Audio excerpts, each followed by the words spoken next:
The human need to explore is deep within all of us. Our ancestors crossed mountain ranges, sailed open oceans to map new lands, and sought out the unknown while always looking to the stars. We're curious, and now we're at a place where we can pioneer new horizons. Because Earth, this blue planet, and all its beauty, is just our starting place. It's time. 5, 4, Amanda, start. 2, 1. And lift off.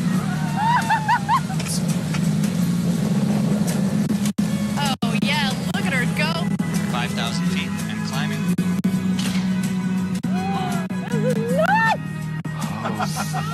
Yes, guys, we're doing it. Now is the time to open the promise of space to all and lay the way for generations to come. When our descendants look to the stars, perhaps from a rocky moon or colonies floating in open space, they'll remember this time. When they reflect on where it started, they'll remember this place. Crew capsule touchdown. And when they honor those first explorers who said, "Let's go," they'll remember these bold steps. We are of blue origin. And this is just the beginning.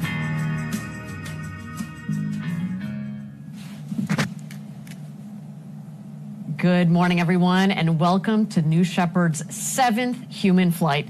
Thanks for joining us. I'm Ariane Cornell here on the desk at our headquarters in Kent, Washington, joined today by my co-host, Jackie Cortez, who's our Senior Director of Civil Space. Good morning, Jackie. Good morning, Ariane. Thank you so much for that kind intro. I'm so excited to be here with you today. And actually, I think we have a special third host at the desk today. Yes, it is true. I indeed have a future astronaut in here that's joining us, but she's a little camera shy, and it's still a little early here on the West Coast, so she's just going to hang out under the desk, if that's okay. That's okay. Okay, let's get into it, and let's talk about the real stars of the show today, our astronauts, who right now are just about to walk across the launch tower. We're going to keep our eyes peeled for that. And they're going to ingress into the crew capsule for today's flight. Now, we can't wait to tell you about them and their stories. And just like many of you watching at home, these 6 people have dreamed of a chance to go to space since they were kids. And we can totally resonate with that. I mean, Ariane, you're a well-known personality. Jackie, here at Blue. You flatter.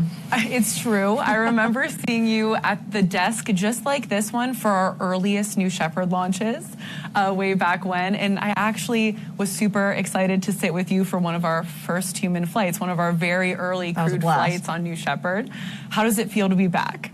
It feels great. I mean, I can tell you that we have upgraded ourselves a little bit since some of our A little more high-tech since our first webcasts. But it's so great to be back. I love being able to share the New Shepard and Blue Origin story. It's so awesome, Ariane. And how's it been working on Blue Ring, which is one of your new roles? Fantastic. I mean, Blue Ring is one of the, people think that we're just a rocket company here at Blue Origin, certainly with New Shepard and New Glenn, obviously, but we're really expanding both in scale and scope. As Jackie mentioned, I'm working now on the Blue Ring project. Jackie, you spend quite a bit of time on our lunar program. We've got our space systems development team that's coming up with all sorts of interesting future projects. So there's a lot going on, and I think that the company has really evolved, much like our webcast from, I think the first one I did was New Shepard 5. So this is the 25th, so we've done about 20 since then. And it's just been wonderful to see how the company and our programs evolved. Main one among that, of course, New Shepard, that's gone from testing through our first human flight in 2021, and now this new chapter with each one of these successive human space flights, opening space for all. Absolutely. And Ariane, the stuff you've seen over your career at Blue Origin, truly incredible. And I have to say, we're approaching some major milestones here, especially for our New Glenn team. Very exciting time. Yeah, Jackie, we've got lots of exciting things happening. We're going to spend a lot more time on it, but I mean, New Glenn is ramping up for its first flight at, later on this year, which is huge. So shout out to that team that is running 1,000 miles an hour to get that rocket ready to go. It's really, really exciting. Yeah, and having worked really, really closely with our Lunar Permanence project here at Blue Origin, I'm so excited for obviously our first New Glenn launch. And then I'm excited for our first Mark 1, our Blue Moon Mark 1 lander. That's coming up pretty soon here too. So it's going to be really exciting to take a moonshot. Yeah, literally. Do you want to talk a little bit, Jackie, about Mark 1, and of course, we're assuming after Mark 1 is Mark 2. You want to talk a little bit about our lunar program? Yeah, absolutely, Ariane. We were so honored, thrilled. No adjective is enough to describe how excited we were to be selected for the Human Landing System program with NASA. And so under that program, we're building a large Blue Moon Mark II lander. So starting with that, it can hold 4 astronauts, or it can carry 20,000 kilograms to the lunar surface. So definitely a heavy-duty lander there. And as some really critical precursors, we're flying the Blue Moon Mark 1 lander, which is actually pretty large in and of itself. It can carry 3,000 kilograms to the lunar surface in a single New Glenn. So that's actually coming up here very early in 2025. So we're excited about that. That's huge. And, I think one of the things that we've talked about is going back to the moon, but this time to stay, and to be able to put all of the infrastructure down that you need to be able to stay in that sort of environment. You got to have a lot of mass that you can take up there. Absolutely. And you mentioned earlier space systems development, our advanced group doing some really exciting future concepts work, and a really awesome partnership they're working on with NASA is on in situ resource utilization. And so we're working on a public-private partnership that actually turns lunar regolith simulant, so the moon dust, an Earth-based simulant, into usable commodities like solar cells, aluminum wire, and then hopefully someday propellant for our hydrogen-based lander. So it's really cool stuff. Oh, that's crazy. And people say, oh, well, we've been back, we've been to the moon, why are we going back? They didn't have that in the 60s and early 70s when we were on the moon previously. So isn't it just really cool to see and to think about talk about chapters, what this next chapter on the moon could really look like.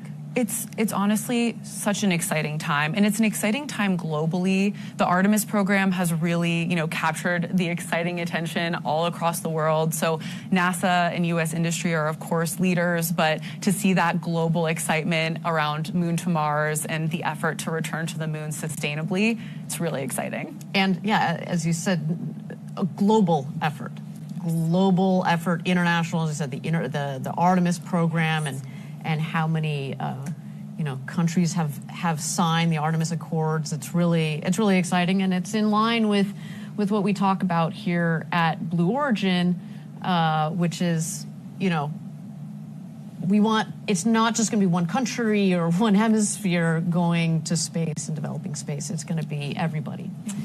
Okay, well, we're at T-minus 33 minutes to go until launch, and I understand that we have our astronauts that are crossing the launch tower. You see they go from what is basically the emergency shelter. You can see an orange windsock at the top of the emergency shelter on the left-hand tower, and they will cross the bridge to get to the crew access tower, and from there they will walk across the gantry and into the capsule itself.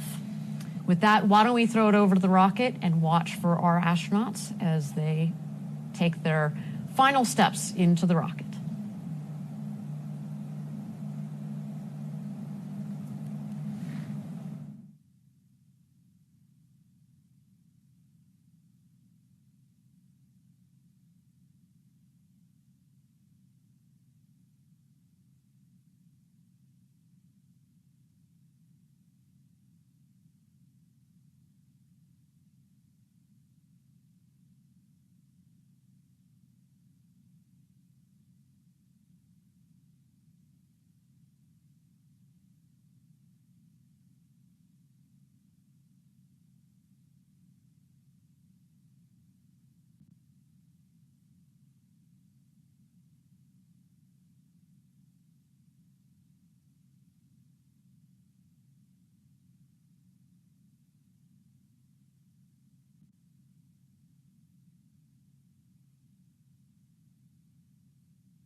All right, welcome back, everybody. We're at T-minus 29 minutes and 20 seconds to go until launch. I understand we're about to go into checks, communications checks with our capsule communicator, also known as Capcom. Let's turn it over to them.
All right, welcome back, everybody. We're at T-minus 27 minutes and 30 seconds to go until launch. We didn't get the clearest of audio there, but that's okay. I understand that the most important bit is the comms between our Capcom and the capsule seem to have gone well. But let's talk, Jackie, just a moment about actually who's on board. We saw a couple of them getting into the capsule here. So we have Ken Hess, who is a software engineer and founder of Family Tree Maker. We've got Carol Schaller, retired CPA and adventurer. We've got Mason Angel, a venture capital investor. There they are. Ooh, looking sharp. Very snazzy in those blue flight suits. That's right. It's a beautiful shot of them. We've got Sylvain Chiron, a French entrepreneur, and of course, bienvenue to all of our audience members in France. Gopi Totakura, aviator and entrepreneur, also both Indian and American, so we've got a nice international crew today. And last but not least, former Air Force Captain Ed Dwight. And Ed has an incredible story, Jackie, and we'll get to learn a little bit more about Ed later in the program. Yep, and that wonderful, sharp, suited-up crew is sitting on their ride in that capsule right now as we speak. We'll take a closer look at each of these individuals, these awesome people, in just a bit. But until then, you know, we actually have an interesting member who is going to be joining our hosts. We talked about the third host. We actually have a fourth host, believe it or not. One of our previous former astronauts, Chris Bosshausen, is joining us. Yes, this community of astronauts that we've been building through New Shepard. It's so awesome to continue to engage with them. Yeah, absolutely. And Chris, I think you're joining us from Europe, so maybe not good morning, but hi, Chris. Hey, good morning to you, Ariana, Jackie. It looks like a beautiful day out there. I wish I was there. It's great to see you again. Hey, Chris, you know, you were on our second human flight. Maybe you can talk a little bit about what you think our astronauts are feeling right now in that capsule, all harnessed in and ready to go. Well, I heard from other passengers who've flown that some of them were not nervous, but I was very nervous. And I think it wasn't until Jeff had closed the door that I calmed down because, you know, we were going to space. But I was definitely had a lot of anxiety that morning. Well, and you say I should note in your as part of your crew, you had Bill Shatner, Captain Kirk on board. What was that like flying with him? I mean, obviously he'd been in space, thousands and thousands of times, right? So it must near have been daily. Yeah, near daily. So it, it must felt like very, very comforting. Yeah, I mean, I thought I was fortunate enough to just be going on the second flight, and to find out that William Shatner, one of my childhood heroes, was going to be flying with me was amazing. And I think even better, I think become really good friends since. So it was definitely a really beautiful experience to share that with Bill and Audrey and Glenn. Well, and you talk about sharing the experience with them, but I think one of the things that among all of our astronauts, I think you've been one of the most active in terms of sharing your experience. How have you been sharing your experience with the world?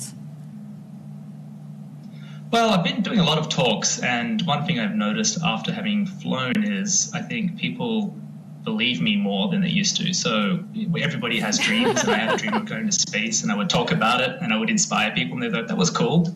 But now I see the cogs turning in their head, and they're like, what? You actually went? You mean I could actually go?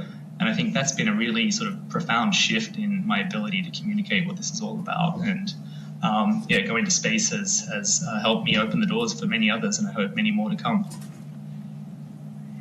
Well, and Chris, we're going to talk about this a little bit more in the show, but one of the things that we try to do here at Blue Origin, especially with our Club for the Future, our nonprofit that we started in 2019 to engage, kids to get into STEAM, science, technology, engineering, arts, and mathematics.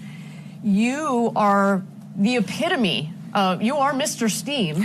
Do you want to talk in particular about how you've engaged your music, your DJ career into your space story, or vice versa? I should probably say. Yeah, I think unlike William Shatner, who's a trained actor, I find it very hard to get my emotions out in the real time. I'm an engineer, and so for me, writing music is a way to really spend time to process and think about how I feel. So yeah, I've been writing some songs about the NS-18 mission, what it was like to fly with my amazing crew, what it was like to be in space with my loved ones and the entire human race down here on the planet. And I have another one about the future coming out soon about how I imagine this will unfold in the future. So for me, music is a great way to share that story with people who might not necessarily know that they can go to space. They might hear the song first and go, what, this guy actually went? It's kind of cool. Oh, that is fantastic. Well, Chris, thank you so much for joining us. We're actually going to have you on later in the show, so stand by. But appreciate the opportunity to get to chat with you. Mr. Steam. That's going to stick. Mr. Steam. Yeah, you might need a new DJ name, Chris. Just think about it. All right, everybody. We're at T-minus 21 minutes and 20 seconds to go until launch. Let's talk about the vehicle carrying our astronauts today. Now, the capsule carries the name RSS First Step, which is adorned above the hatch there. You guys probably saw in the image. Jackie, do you want to tell us about what that means? What does RSS mean to begin with? Absolutely. We love acronyms in the space business, but RSS is a pretty straightforward one. It means reusable spaceship. This capsule in today's flight has already flown to space 8 times.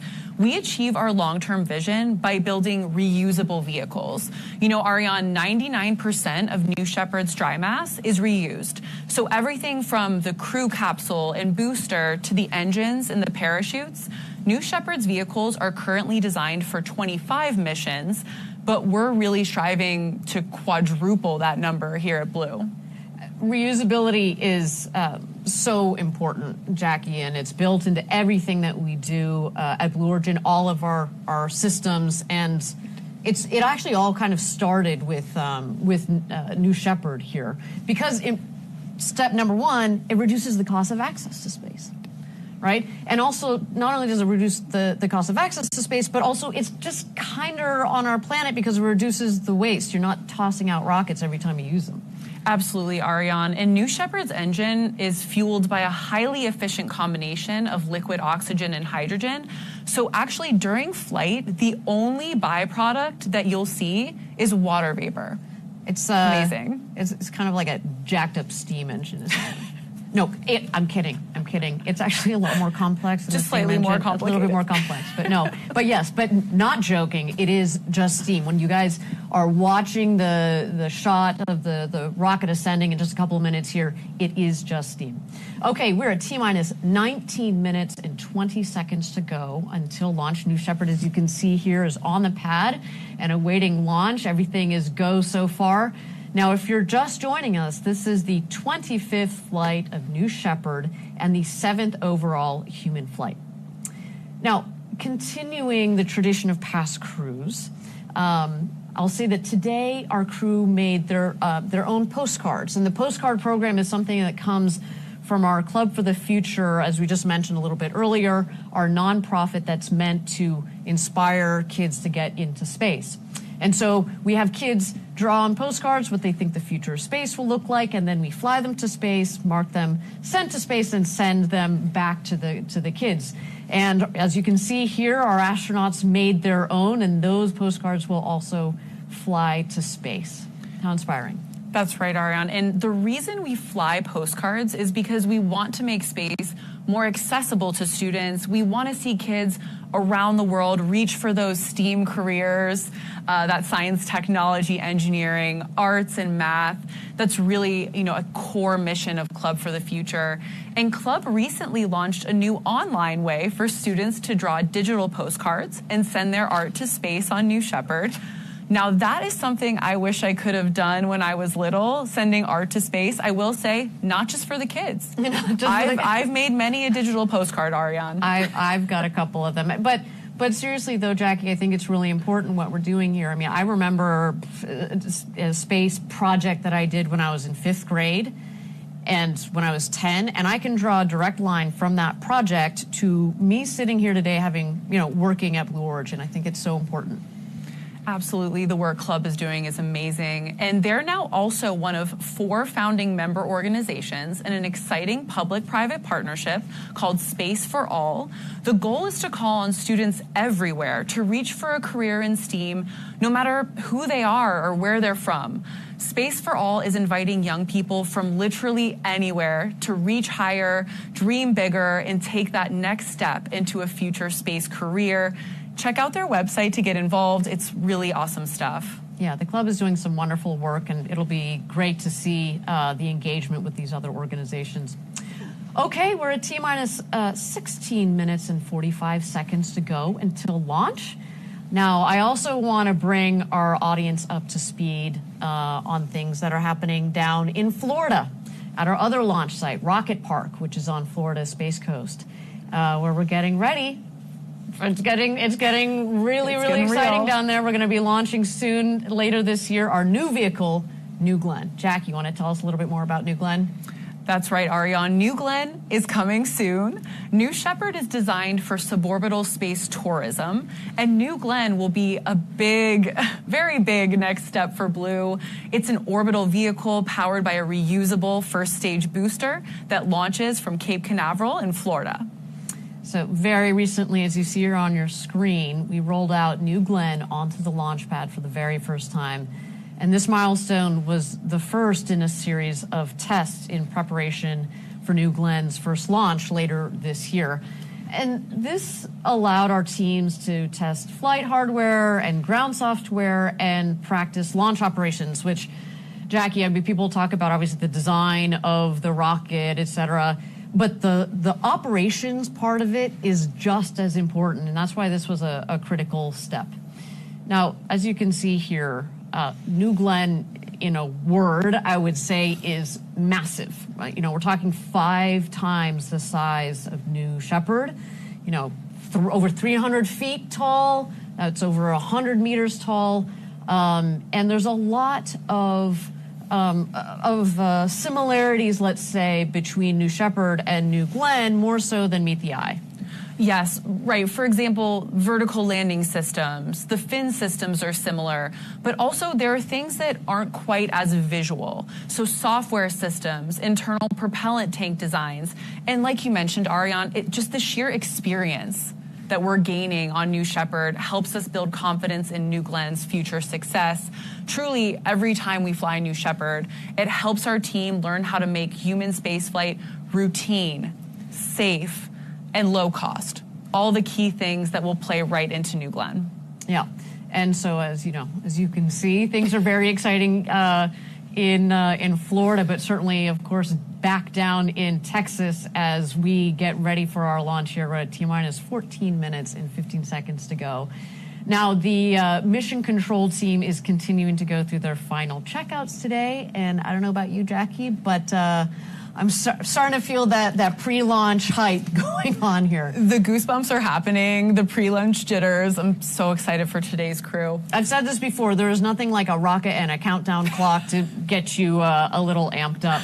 Who needs coffee over here this morning? Who needs coffee? All right, so let's talk a little bit more. We saw our crew member 7 on the feed a little bit earlier.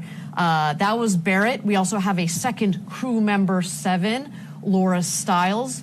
Now, these crew member 7s, you might be kind of confused because you're like, hold on a second, there are only 6 seats in the capsule. Yes, but these 2 crew member 7s are a critical part of the crew. Yeah, that's right, Ariane. Like you said, the crew that flies to space and back in the crew capsule is a crew of 6. And crew member 7, or CM7 for short, is a pair of people, virtual crew members of sorts, who are part of the entire astronaut crew experience. They're with them the whole time out in West Texas. It's a really, really important role. So these people are embedded in the mission the entire way. And we've got a video to show you a little bit more about their role and what they do as part of this mission. Let's roll it. Command engine start. 2. Crew member 7 is a very unique role at Blue Origin. And traveling to space is an incredibly life-changing experience. Oh my goodness. You want somebody who's guiding you through it that doesn't just understand the technical side of the rocket and the launch operation, but also has the soft skills to truly support you through this wonderful journey. That's why crew member 7 is so important. There are 6 people that fly on the New Shepard crew capsule. The 7th person is crew member 7. We have 2 crew member 7s for each launch. One of the crew member 7s, they are with the astronauts pretty much 24/7. They are staying at the village, they're training them. We have another crew member 7 that serves as capsule communicator. And that's the person who is back physically in the control room and is actually talking to the astronauts when they're in the capsule. Everyone on the crew member 7 team has to be comfortable in a really dynamic operations environment. You have to be unflappable in anything that might come your way. We have folks from NASA. We have world record holders for skydiving, a nuclear submarine officer. It's truly a very diverse set of people bringing unique skill sets to the table. The most important role for crew member 7 is to instill confidence in the astronauts that we fly on New Shepard. And really that comes down to a very good training program. Safety is absolutely paramount to everything that we do here at Blue as we build this road to space. We have a crew capsule mock-up where we run through full mission simulations. Separation confirmed. You are free to unstrap. So the only surprise on launch day is the incredible view outside of those windows. This is nuts! Where they can look at the Earth and be changed. Oh, wow. And bring that feeling back to Earth with an inspiration to protect the Earth. Because that's what we're doing this for. We are doing this for the benefit of Earth.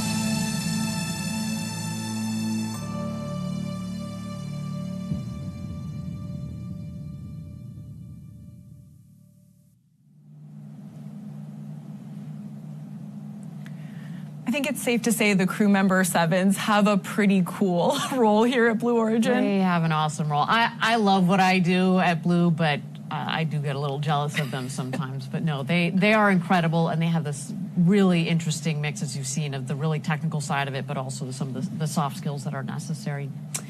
Okay, we're at T-minus 10 minutes to go until launch.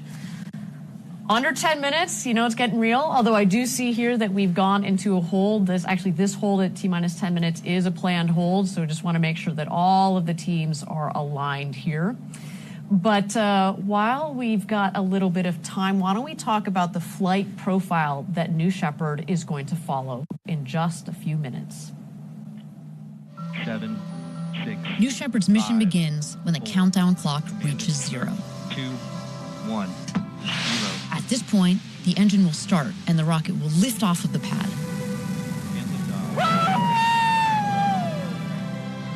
It will continue under the boost phase for about 2.5 minutes until main engine cutoff. 20 seconds later, the crew capsule will separate from the booster and the astronauts will unharness and enjoy zero-G.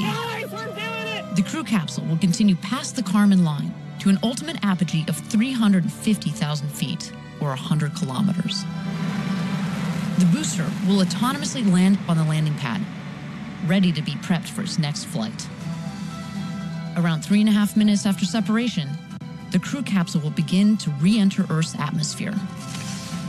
Parachutes will deploy around an altitude of 7,000 feet, or 2,100 meters, providing a nice, slow descent back to Earth.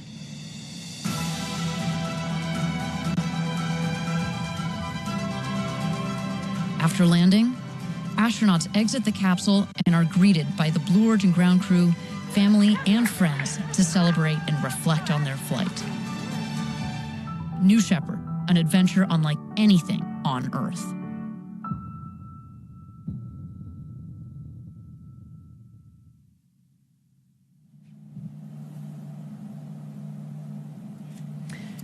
All of that, everything you just saw in that exciting video, that's about to happen in real time in just a few moments here this morning. In just a few moments, but again, we are in a hold, sitting here at T-minus 10 minutes. Again, just want to make sure that our teams are getting aligned here. We've said it before, you know, we've spent years designing the rocket, we spend months designing the mission, and so if we get to launch day and we need a couple more minutes, that is totally fine. So with that, why don't we turn it over to the rocket and watch as she gets ready for her flight to space today.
Thank you for joining us, everybody. We're at T-minus 10 minutes to go until launch.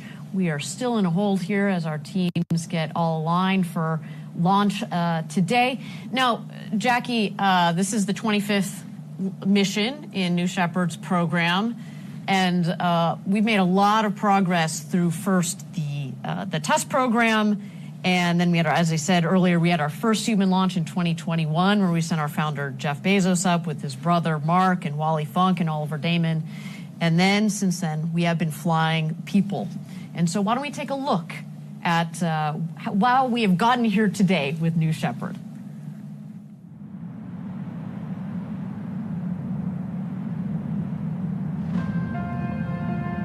I think that historians will look back at the early 21st century as a really important time in the expansion of humanity into the solar system. Jeff Bezos is about to blast off into space. People that have been on this journey has changed their outlook on humanity. Space has always been something I've wanted to do, but it's never been accessible until now. It feels like a turning point where we can open up this experience for more people. I think it's so important to start making the demographics of space look like the demographics of our world. I'm Brazilian, and I'm the second Brazilian to go to space. This is a new era of the unbelievable, where a teacher from North Carolina gets to go to space.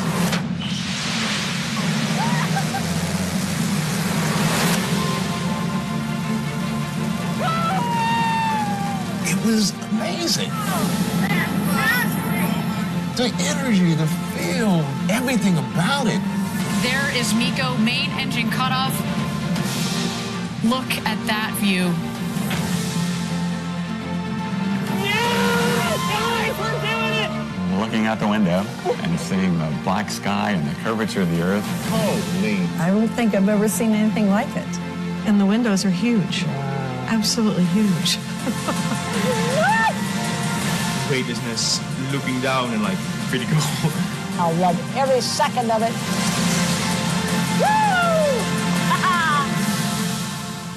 We went to space! Everybody talks about it, but until you see it, you don't really know. What you have given me is the most profound experience I can imagine. It's just a dream come true. I wanted to do this my entire life. It's almost like an out-of-body experience to see the Earth from that perspective and understand how small of a part we are of something so large.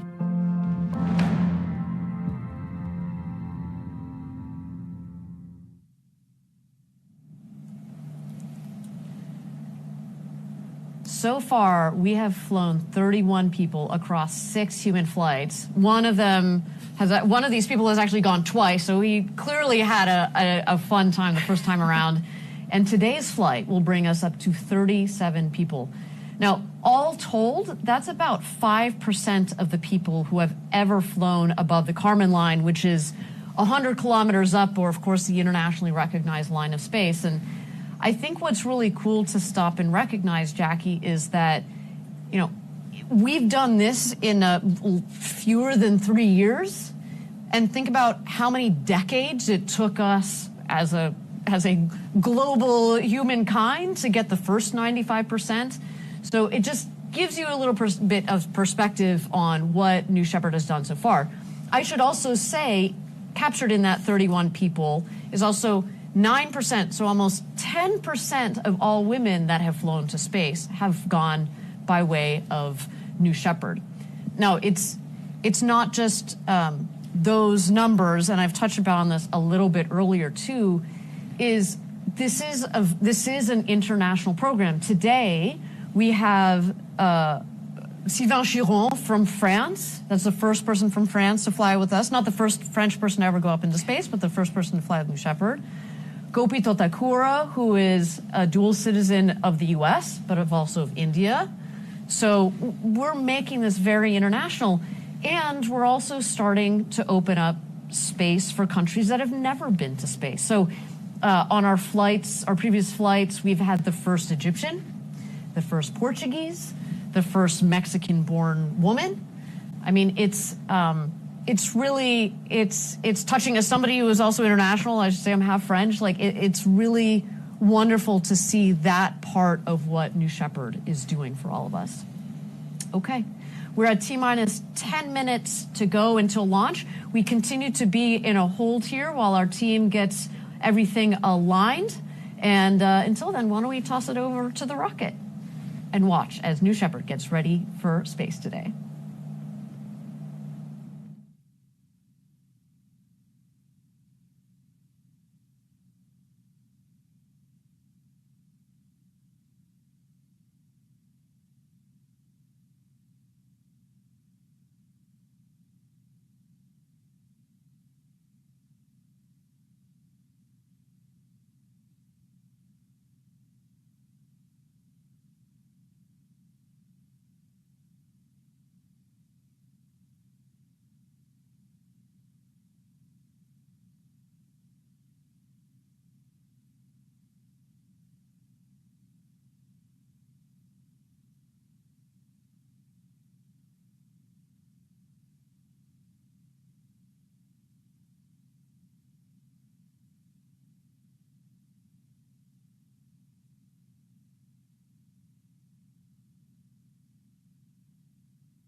Thank you again for everybody for joining us this morning. We're at T-minus 10 minutes to go until launch.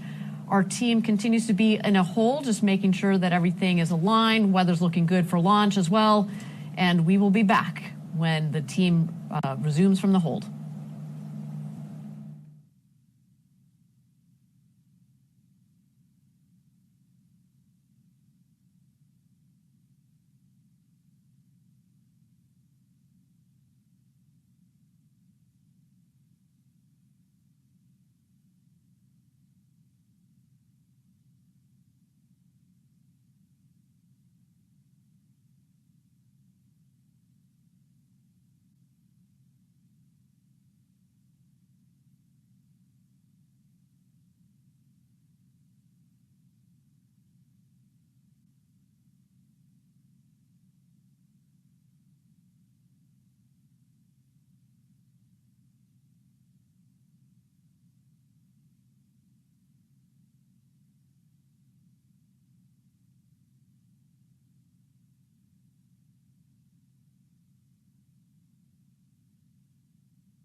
thank you again, everybody, for joining us for New Shepard's 25th mission to space, the 7th human flight.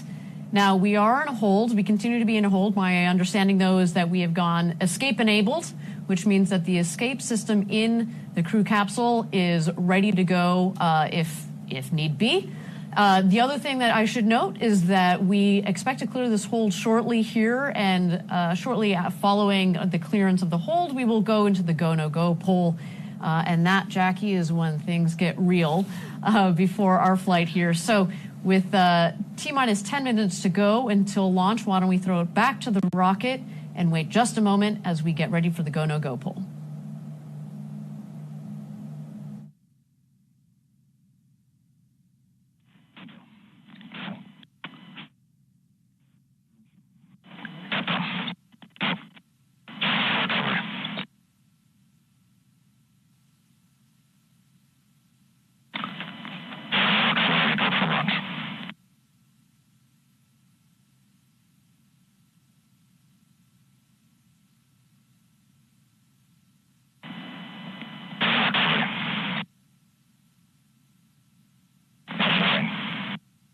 Greenport.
Flight.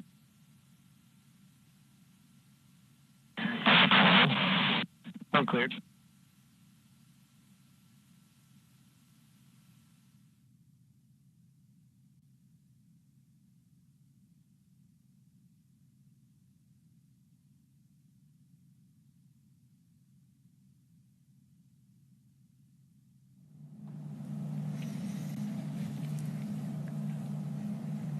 Welcome back, everybody. We're T-minus 9 minutes and 30 seconds to go until launch. Now, while a little scratchy there, what we did here is indeed we are go for launch on New Shepard's 25th mission to space and our 7th human mission to space. Well, and now that we're go for launch, which, by the way, never gets old to hear, why don't we go ahead and meet today's crew? Jackie, take it away. Let's do it, Ariane. In seat number 1 is Ken Hess, a software engineer and entrepreneur with a lifelong passion for flight. In 2001, Ken started the nonprofit Science Buddies, a K-12 program created to improve STEAM literacy. And flight is just in Ken's blood. This is really cool, Ariane. Back in 1922, Ken's great-uncle Franklin stepped into the literal future when he flew a Curtiss Model F flying boat. You heard that right, flying boat. That was cool. And like his uncle, Ken will be a pioneer in his own right today, helping to open up the frontier of space. In seat 2, we have Carol Schaller, a retired CPA from the best state in the United States, Pennsylvania. You're a little biased, I think. I think that's what we're reading. Just a little. In 2017, Carol's doctor told her that she would likely go blind. And since then, she's made it her mission to see the whole world. And she has. She's covered 25 countries. She's been to Mount Everest Base Camp. She's trekked the Uganda forest. She's seen mountain gorillas, camped on the Antarctic plains at 20 below zero. Clearly, nothing is holding Carol back. She told us that seeing Earth from space will fulfill her lifelong dream. Now, next we have Sylvain Chiron on seat number 3. Sylvain is the founder of Brasserie Mont Blanc, one of the largest craft breweries in France. And he was born in the French Alps, grew up skiing in his backyard, but importantly is connected to today. He earned his pilot's license at age 16 and has been flying airplanes ever since. So aerospace is certainly in this man's blood. In seat number 4, we have Ed Dwight. Ed was selected as the nation's first black astronaut candidate in 1961 after completing the elite U.S. Air Force flight training program, known at the time as a pathway to the astronaut corps. Now, Ed left the military in 1966, unfortunately not having gone to space at that point, but he became an entrepreneur and ultimately he fulfilled his other childhood dream of becoming an artist. And now we have had the great pleasure of sitting down with Ed in his studio earlier this year. Let's check it out. So let's walk this way into the studio. There's a group of people who know me as Ed Dwight, the artist. And they had no idea that I was involved in anything about space. I was going to be the first black astronaut. I completed astronaut training. Everything that we did, I did, and I did it well. And if politics had changed, I would have gone to space in some kind of capacity. Everybody has this thing about how angry I must have been, how disappointed I must have been. As I look at it philosophically, my role in the whole process was to open up a conversation about blacks in space. And so I served a purpose, and I was very, very proud of it. I started out with this art career about 45 years ago, and I had never sculpted before in my life. At the time, there was no way to find any black imagery in city parks, museums, galleries, and I thought the black people have contributed to America needs to be honored. I thought the whole idea of going to space with Blue Origin was a fascinating last chapter. He would have been the first black astronaut. That is history that needs to be changed. There are a lot of people that are happy, and I'm more worried about making other people happy than making myself happy, so that all worked out. Well, when the rocket is roaring and the rumbling and the noise, I think that I would enjoy the hell out of. I really, really want to do this because each person that goes up there all of a sudden has a totally different perspective of this little place here. Space can bring people together. If everybody went to space for a space mission and say, oh my God, this place is workable. Oh, it's workable. Let's go back and make it work.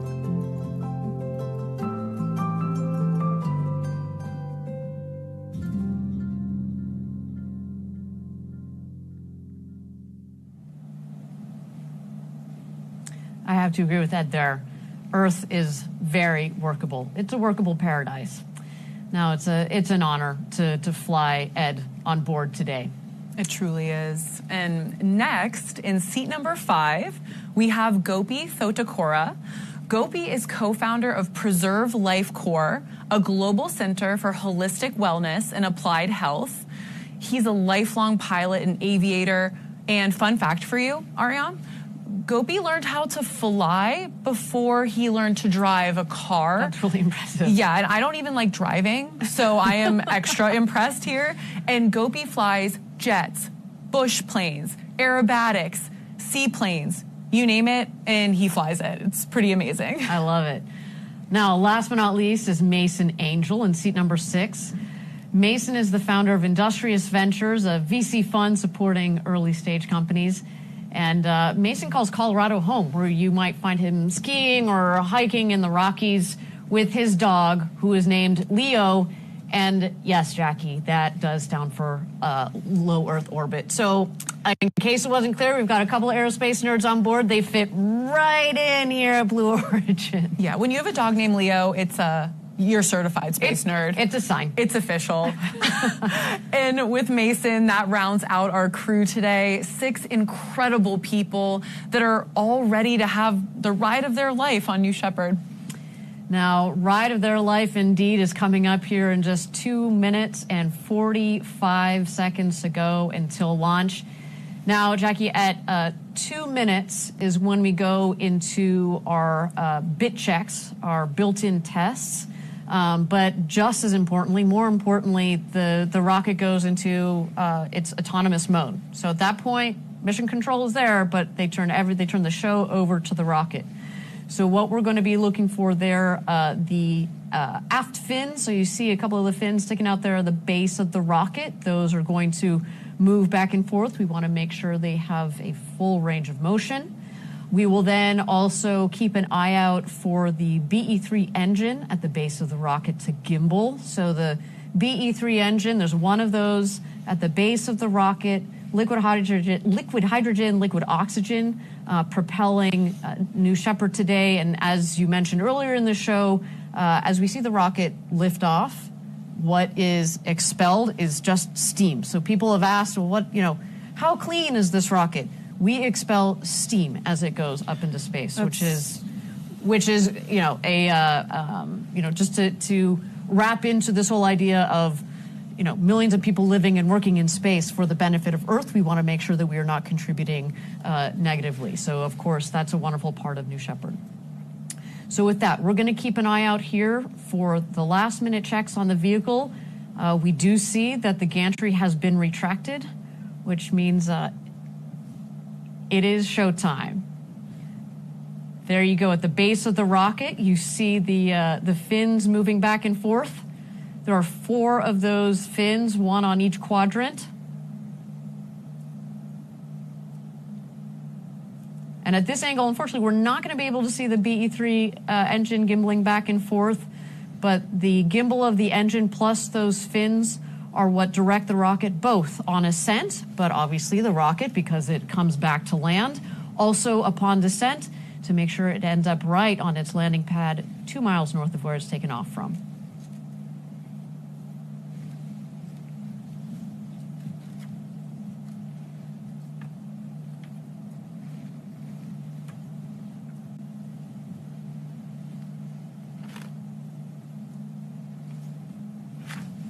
All right. Final countdown. Let's turn it over to mission control. Let's light this candle. 8, 7, 6, 5, 4. Command engine start. 2, 1, 0. Ignition. Start. And liftoff.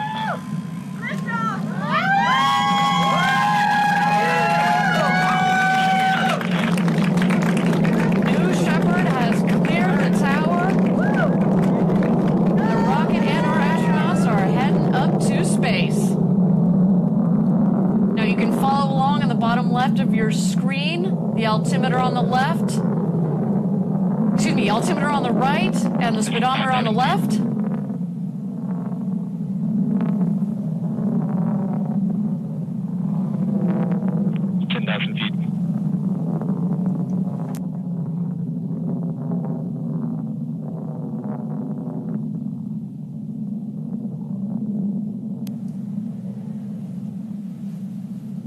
All right, as we go through this flight, there are a couple of milestones here. The first one will be max Q. That's when the dynamic pressures are the highest on the vehicle. We go from 100% power, pull it back a little bit as we go through max Q, and then ramp her back up to 100%.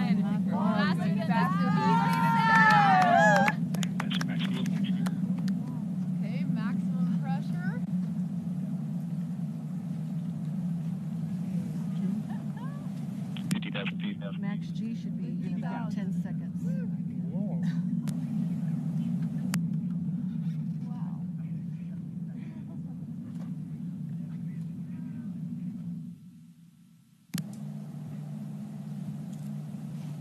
Max Q has been confirmed. Again, thank you everybody for joining us for New Shepard's 25th mission to space. So far, a nominal flight. We have gone through max Q. 100,000 feet. and the vehicle will continue to climb under full power of the BE-3 engine. The next milestone will be main engine cutoff. You will know when that happens when you see the glow of the engine at the base of the rocket go dim.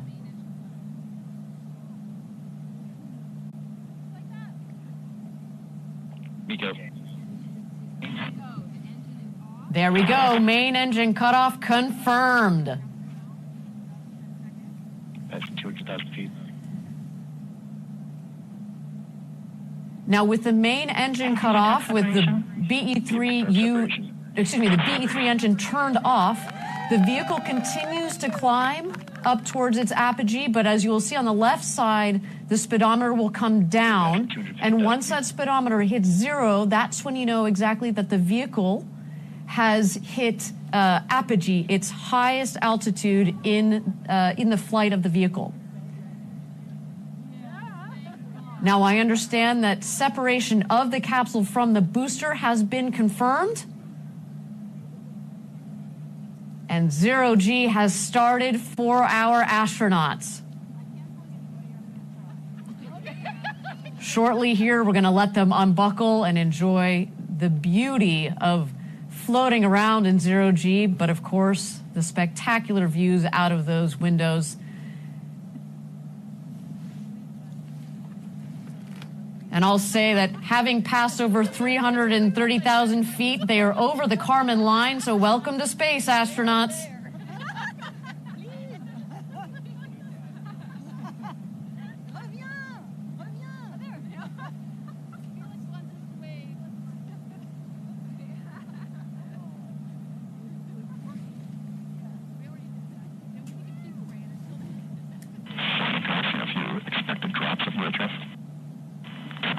There we go. Apogee at just about 347,000 feet or so. Of course, we'll confirm our official figure at the end or after the webcast.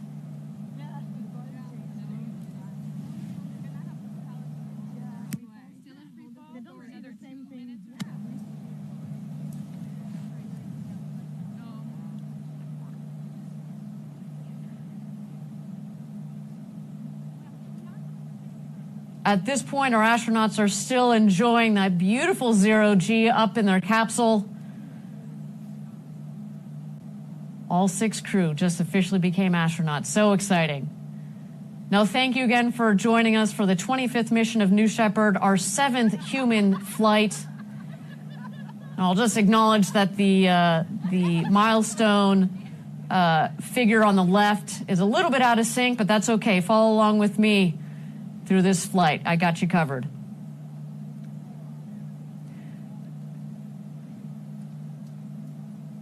At this point into flight, you see the 2 craft, the rocket on the left, the crew capsule on the right, and you're going to see the speedometer on the bottom left of the screen increase as the vehicles speed up back towards Earth.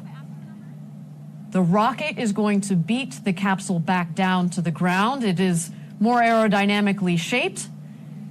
And once it hits atmosphere, we've got a multitude of aerodynamic surfaces that are going to guide it back to its landing pad just 2 miles north of the launch pad. And then just a little bit afterwards, we have the crew capsule, which will also come back down into that West Texas Valley for a nice soft landing. Pad is safe to pass, but not for approach.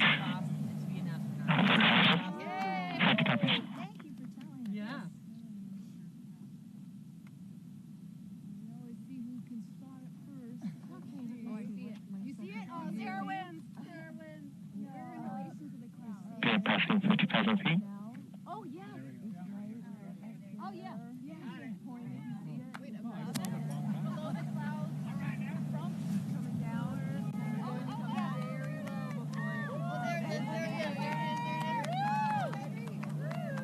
All right, you see the booster that is headed down.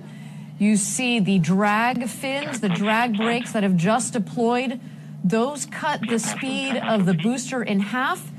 Also at the top of the rocket there, you see the forward fins. They kind of look like pie slices, one on each quadrant. That helps keep the vehicle stable. And there we go, BE-3 engine relight.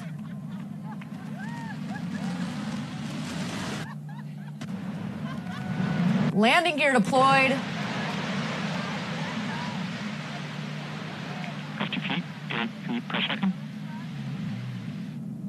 Nice job. Auto-7 started.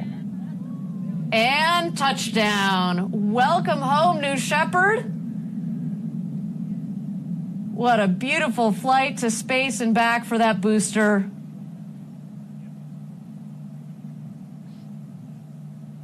Man, it feels good to be flying again, Jackie. Taking our astronauts to space and back. It is, I mean, every day is a good day at the rocket factory, but flying people never gets old.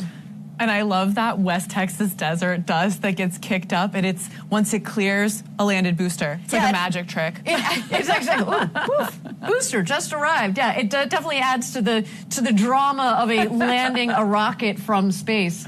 And you know, as we say, landing the rocket is just really one of the proudest moments because it shows the incredible engineering. It isn't magic. It is not magic, Jackie.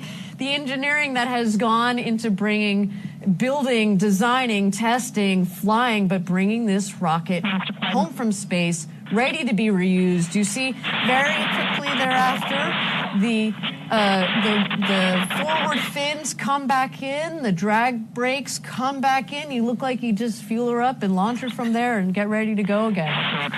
But the show is not over. The crew capsule has deployed its guide parachutes and its mains. Everything looking nominal on today's flight.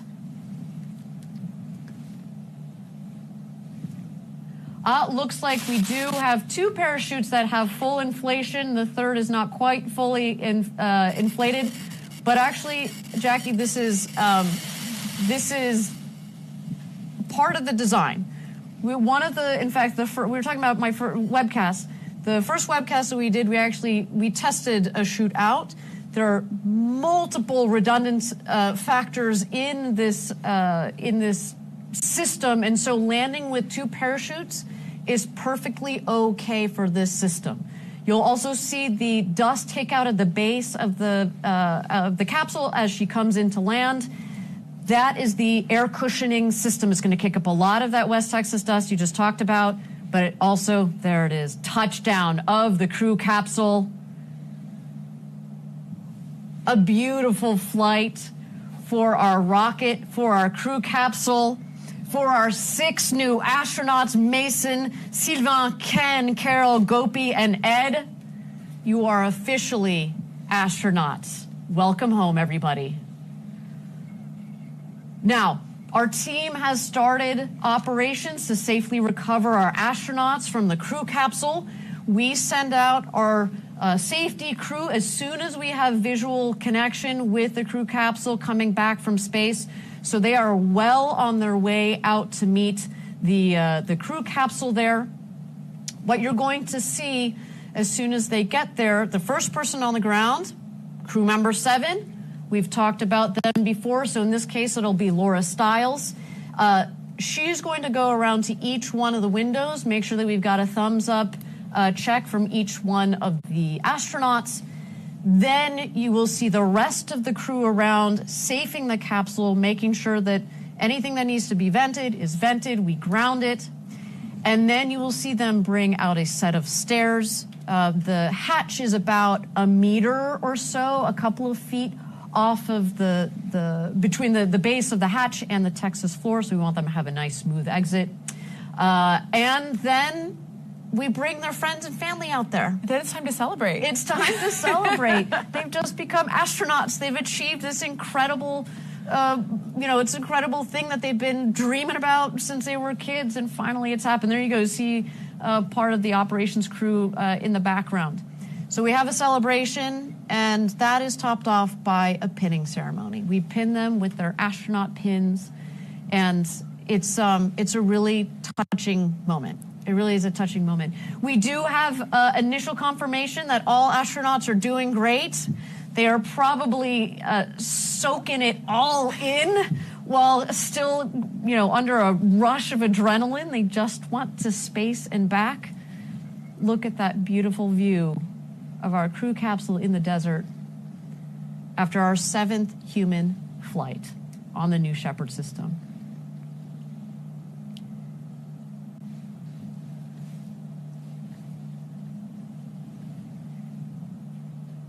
Now, Jack, you see the crew capsule there and the parachutes that have fallen not far from the capsule itself. One of the things that indicates is in fact that there wasn't a lot of ground wind out there as they came in. They landed nicely around the crew capsule. And what we just saw there was our drone footage, and then of course here our long-range camera.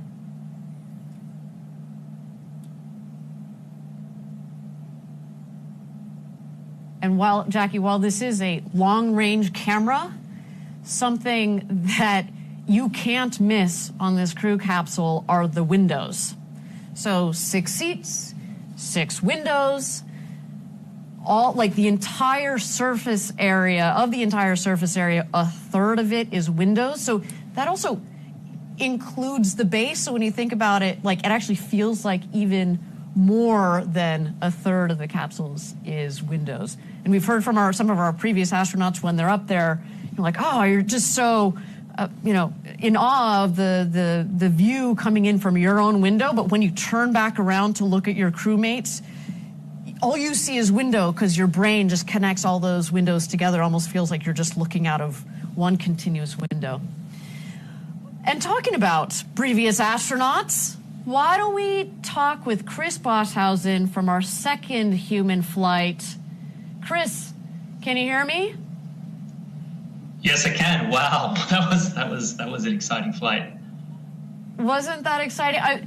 I mean, what? Give me an idea. Again, you were on our 2nd human flight. What is it like when you've gone up to space, you've come back down, and you're waiting in the crew capsule? I think, if I recall, we were just so excited, and on the way down, I remember William Shatner said, I think when the Capcom does the check-in, he said astronaut Lemley is crying, and then we're all crying, and then we landed, and I think we were kind of laughing with joy that we'd landed safely, but still just overflowing with emotion from what we just witnessed. Well, and yeah, talking about overflowing of emotion, I think one of the most extraordinary parts from your flight was precisely seeing William Shatner as he came out of the capsule, and he was just overwhelmed. And how fortunate are we to have captured a poet, a songwriter. Not a ton of people know that about Bill Shatner. Put into words in the moment what he was feeling. It was extraordinary. Now, Chris, tell me, we just talked about this one moment when you're in the capsule, but tell me about your experience from training through what we're seeing here. What were some of the highlights? I think probably the training was a lot of fun because we didn't really know each other before we showed up, and even before we flew, we really felt like a family. And I think one of the cool parts about the training is, as a crew, deciding how we're going to use our time. And we decided that the thing you can't get on Earth or on a zero gravity flight is the view. And so we made a commitment as a team that we would all enjoy the view. I broke my own commitment because I did 2 somersaults the second I got out of my chair. But that view is just captivating.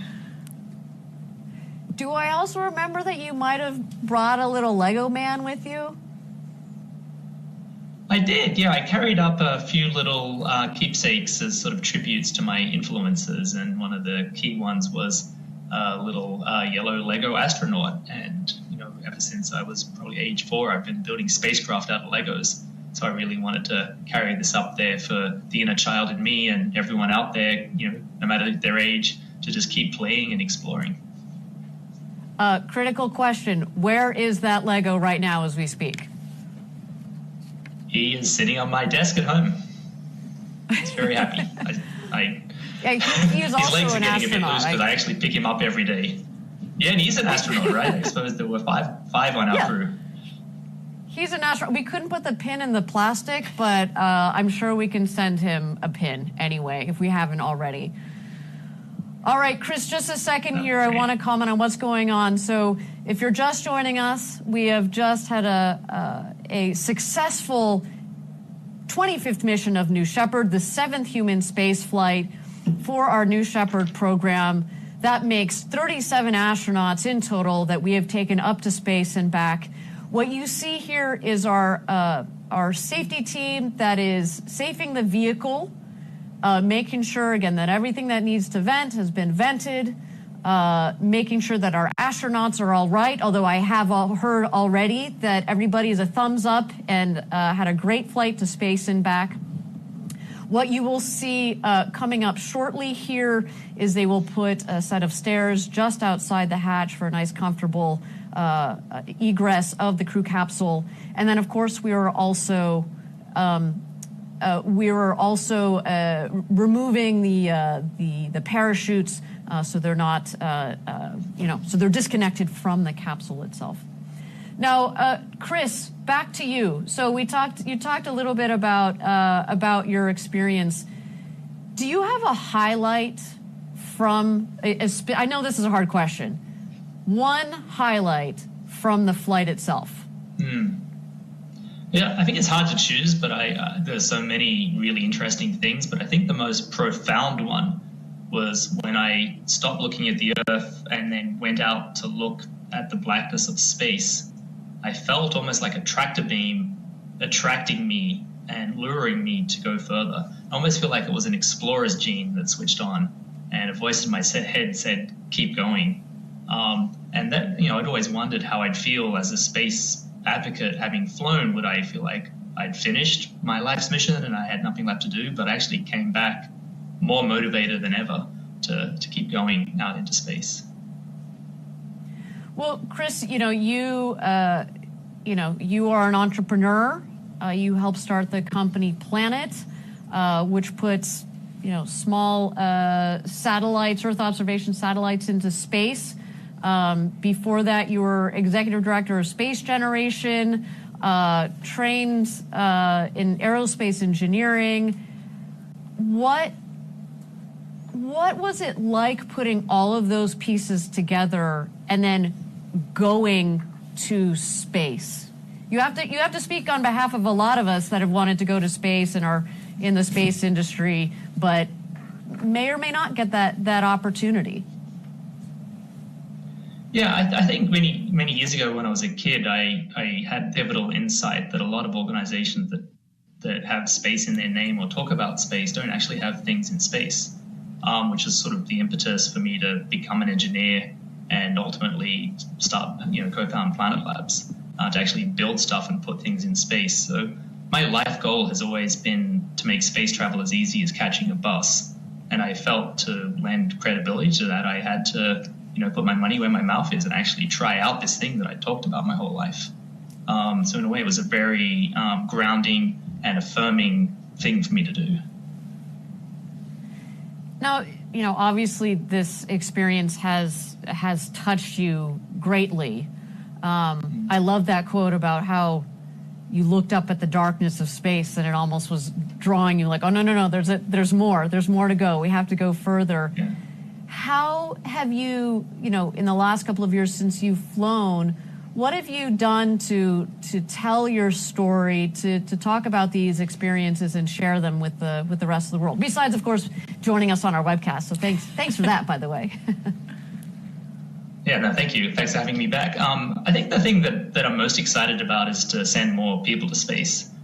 So I actually just joined the board for Space for Humanity. And in the spirit of what I was just saying, they're one of the few space foundations that has actually sent people to space. They've already sent, I think now officially 3 citizen astronauts because they helped sponsor Ed's flight today. And also, by the way, Mason Angel is also a vision board member at Space for Humanity. So I think for me, like being able to push on that frontier to get more and more people to share this experience, to help talk about why it's important and to add more energy and momentum, I think that's really fantastic. And that's something that I'm, just be able to send more people up to space is a really privileged thing to be able to do. Well, and I should add, yes, thank you for highlighting that Space for Humanity helped sponsor Ed Dwight's seat today, but also the Jamie and Jason Robinson Foundation. And some of the viewers at home might recognize the name Jason Robinson because he also has flown on New Shepard recently. And I think what's really cool, and Chris, you can speak to this, is I feel like when our astronaut customers come back, they join this community and of astronauts, especially Blue Origin. You certainly become part of the Blue Origin family, but the way that you all give back, I guess, what's the draw? What does that feel like being part of that group? Well, it's a sort of, it's kind of strange, right? I mean, when I flew, I think still fewer than 600 people had been to space. And, if you ask someone in the public, they probably don't know that number is so small. So in a way, we're part of a club that we want to one day, have completely open membership and have the whole, all of humanity be members. So it's just kind of really exciting to be at the beginning of that and seeing new members join.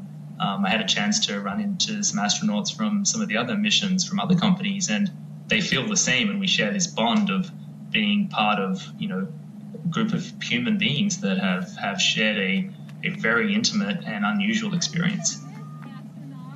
Well, and I should add, Chris, talking about 6 new astronauts that are going to share that bond with you. We have just opened the hatch of the crew capsule. Here comes Ken Hess. Oh, Sharon, I love it. All right. Carol, welcome back. Unbelievable. Sylvain.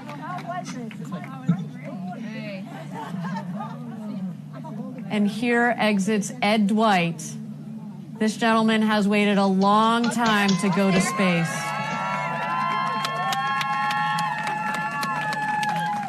Long time coming. Selected in the early 60s as the first black astronaut to fly, although he did not get to fly then. Today was his opportunity, and man, what a flight for him. Finally, an official astronaut. I'm ready.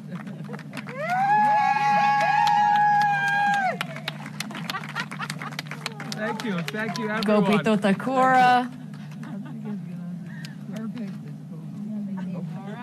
Gopi can add spaceship to the litany of vehicles that he's flying. Exactly. Put that in his logbook. That's right.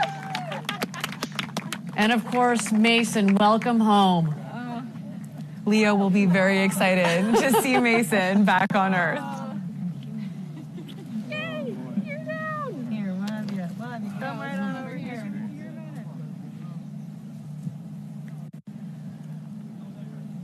There's crew member 7, Laura Stiles,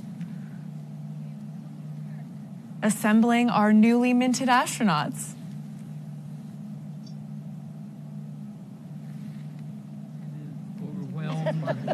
Everything you can think of. And I thought I really didn't need this in my life, but now I need it in my life. This is fabulous. Thank you so much.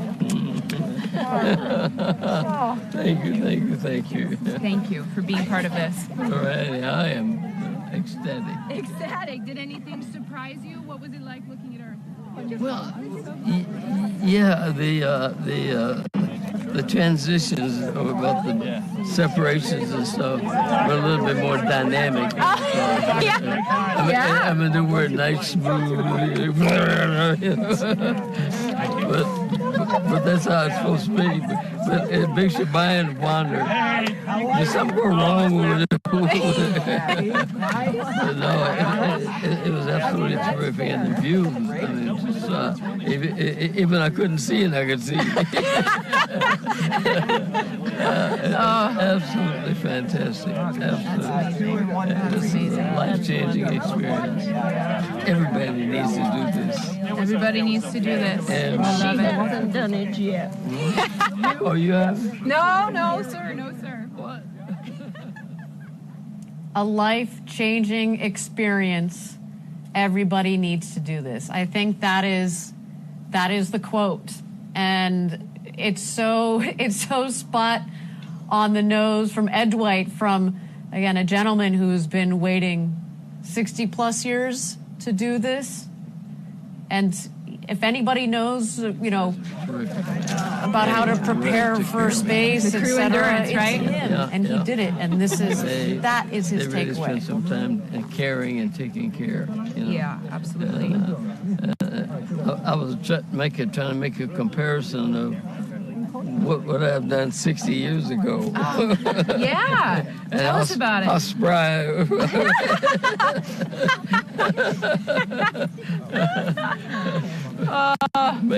Back in the day, making the world happen. But this is just absolutely fabulous, And I thought I didn't need it in my life, That's right. That's what you said this morning. Yeah. You've been thinking for 60 years, I don't need it. But and I then lied. Today, you were lying.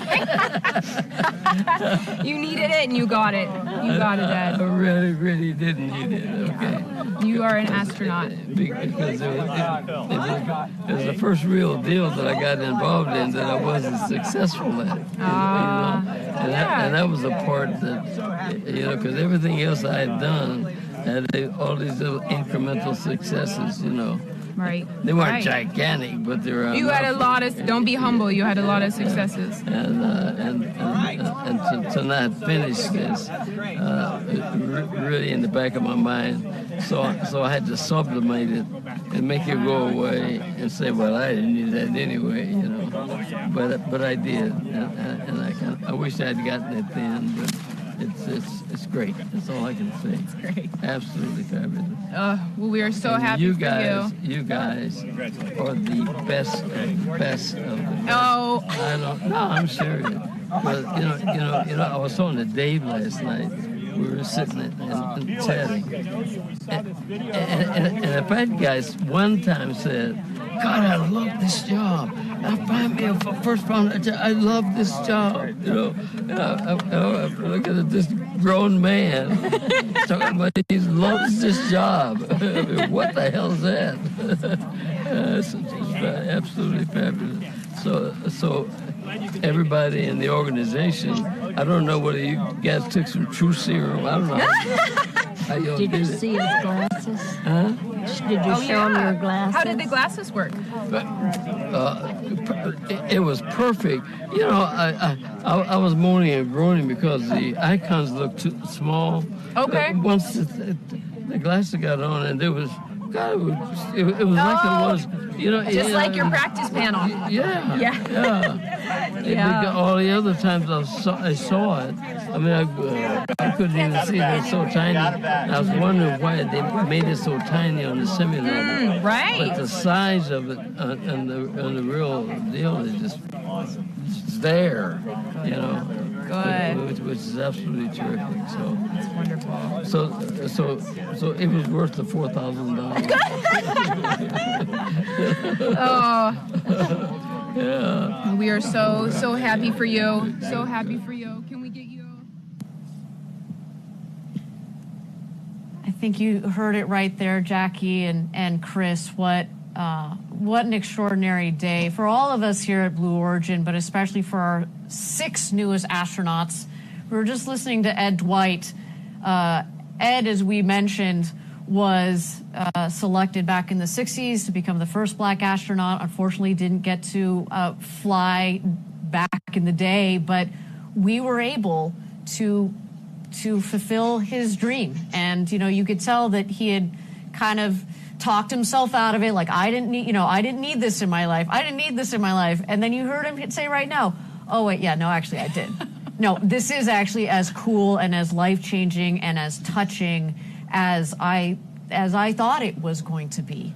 I think the and training so just extraordinary I think I was in another sim session. I was not. And it's thanks to Ariane and everybody at Blue Origin. It's amazing. It really is. Thank you. Yeah. Tell me more about the view. Woo. As I pull your glasses off, tell me more. It's not like movies. It's really not. You have to see it with your eyes to really, really, really take it in. And I looked at it for the first time when, we were asked that separation happened. Yeah. I got a glance of it, but then when you start to look at it, I started to look at it, and then my legs went up. I was like, I don't want to leave it. I want to go back to it. I want to go back to it. What did Victor tell you? Look outside. Look outside. Look outside. But I can't tell you what it is to just look outside. And it's not the curvature. That's why as soon as I came out, I told Phil and Dave, and I said, Daddy's going, and everybody else should go to space. What do you think? Are you ready? Are you about ready? One is good. One is good. No, but everybody should take go. your word for it. And I think it happens very quick. The 5Gs, you feel every second of it. Oh yeah, you feel every second of it. You'll see me doing some things in there, but you'll feel it. But everything else apart, it was good to see us from the other side. And that's what I started with, right? It's good to see us from the other side. And what you guys have designed and done here, I think every person standing on this planet should go and witness it to really understand what it is, because I can't describe it to you, and I won't. You should go up there and see it. So. But yeah. Thanks, everyone. Thank you so much. Thank you for bringing him back safe. Yes. Oh, all right. Oh, here we go. Hello, sir. Hello, thank you so much.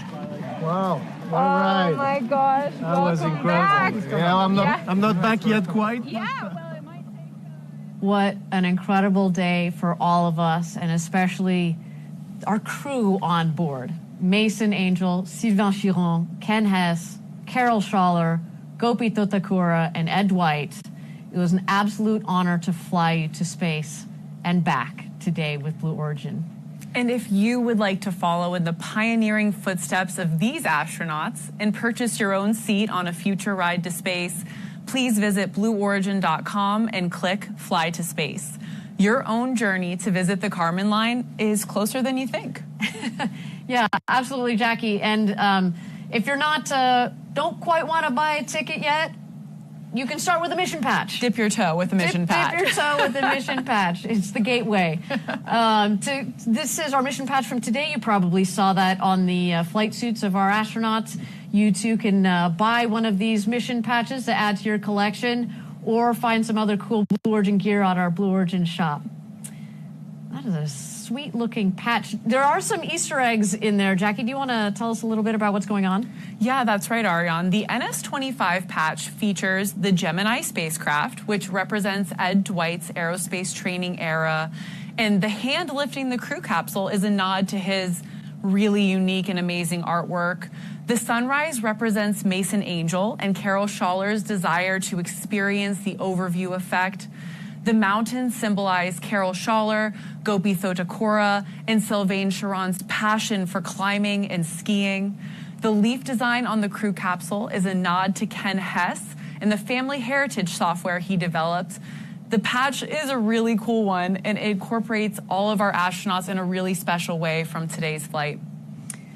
Now, if you would like to join our team and help build the road to space, we have hundreds of positions open across all of our facilities, including machinists and programmers from Florida to LA to Alabama to up here in Kent, Washington. Go to our website, check it out, blueorigin.com/careers. Yeah, come work with Ariane and I. Come work with the two of us. All right, everybody, my name is Ariane Cornell. For Jackie Cortez, a special thank you to Chris Bosshausen. To all of you for joining us from around the world. Until our next launch, Gradatum Ferociter. Have you ever dreamed of going to space and gazing back on Earth through some of the largest windows that have ever flown in space? We certainly have. T-minus 10, 9. A once-in-a-lifetime journey is closer than you think. It's your time to join the new generation of astronauts.